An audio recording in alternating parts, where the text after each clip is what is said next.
What's up guys, my name is Lauren and welcome back to my channel. Today we are doing our September monthly budget recap.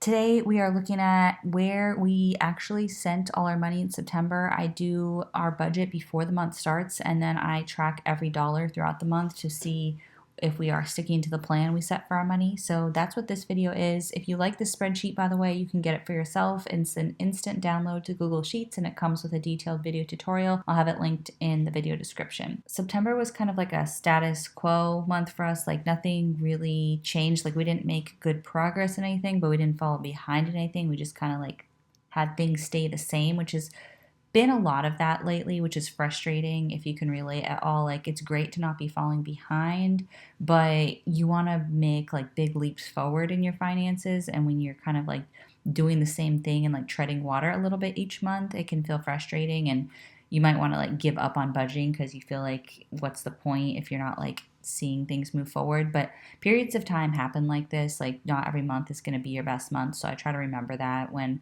I'm going through a month like September that we didn't really do a whole lot. So let's go through it and see what we did with our money. We had budgeted for $9,600 of income to hit our bank account, and that is how much actually hit it. So let's see where all that went. First of all, we paid my husband's student loan. The minimum payment is $830, so that came out of our account. And again, feels like that's just not really doing anything. But at the same time, this month, the balance on that loan went down by like $710 or so because the interest rate is so low. And we're getting like further into that loan, like we're not paying much in interest at this point. So we did make progress by paying off debt, by paying my husband's student loan this month. All right, moving over to expenses, similar thing with our mortgage. We pay off some principal of our mortgage every month. Now this payment of $4,300 includes principal, interest, taxes, and property insurance, as well as an extra $50 or so of extra applied to principal to round it up to an even $4,300.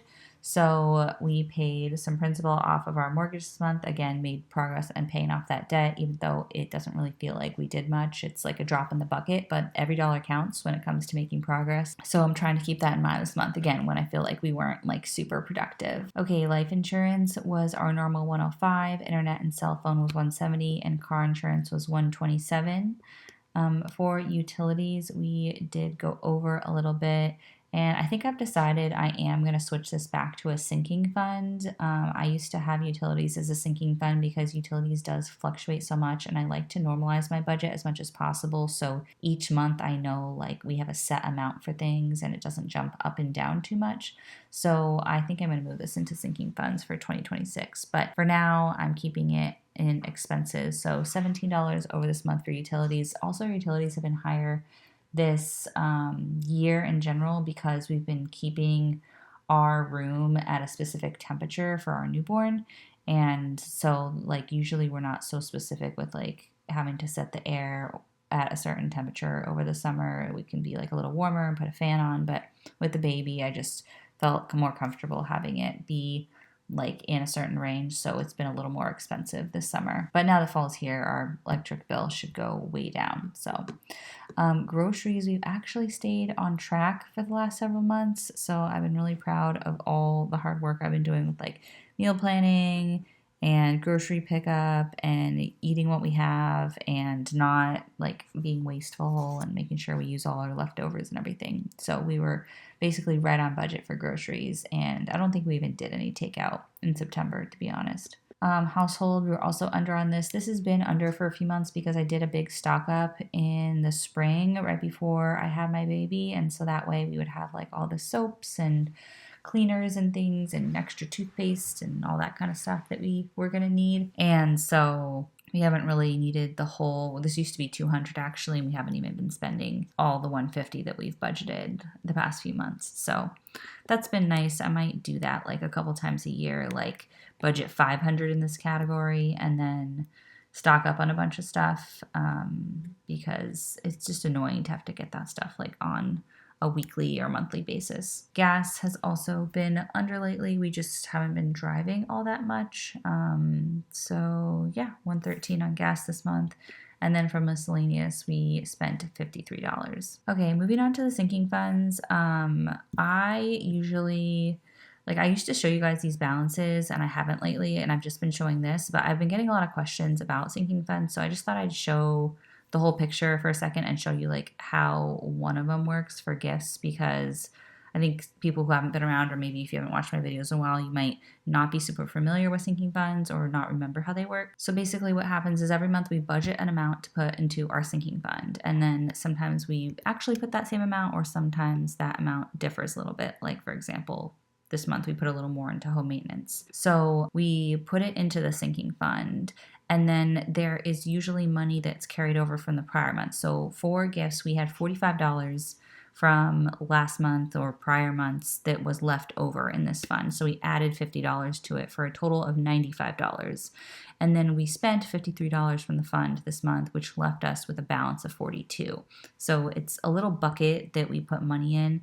It's all in one account. All of these funds are in one checking account, but I track it with the spreadsheet to keep it separate to know how much I have available to spend in each bucket. And it's a really nice way to accumulate money in a fund for things that may not come up every month. For example, like car maintenance. We don't spend money on maintaining our cars every single month, but we put aside $100 every month. So when I have a $500 expense for my car, I have over $500 saved up, hopefully, in my car maintenance fund, and I can just pull it all from that, but I don't have to pay it all in one month. It's kind of like financing it ahead of time using your own money into savings buckets.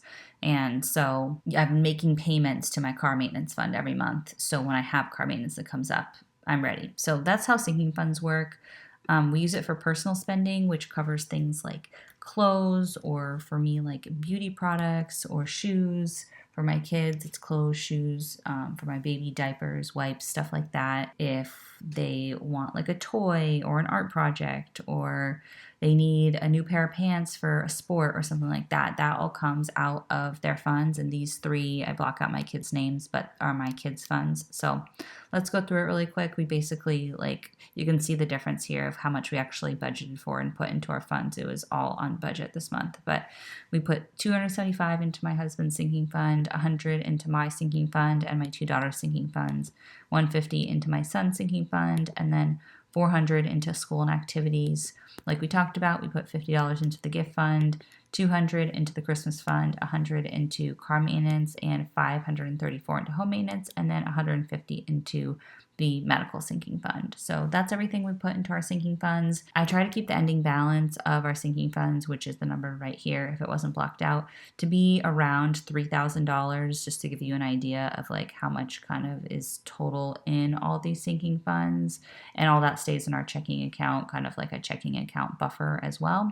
So that's how I like to do it. There's lots of ways to do it, but this has worked for us really well for the past maybe like 5 years or so. So looking at our actual monthly spending, we sent 8.6% of our money to debt, 68.9% on expenses, and 22.5% to sinking funds. Obviously, nothing here this month, which is why I said it was like a frustrating kind of treading water type of month. We are trying to replenish our emergency fund, and then I want to max out my Roth IRA, which I have till April of 2026 to do so, but I haven't put in much this year, so we'll see if we get there, but I'm still hopeful we will. So that is it for our September budget. I hope you guys enjoyed this video. As I mentioned, if you like this spreadsheet, you can get it for yourself. It's linked in the video description. If you like this video, as always, give it a big thumbs up, and if you want to see more from me, hit that subscribe button. I'd love to have you as a subscriber, and I'll talk to you guys soon in the next one. Bye!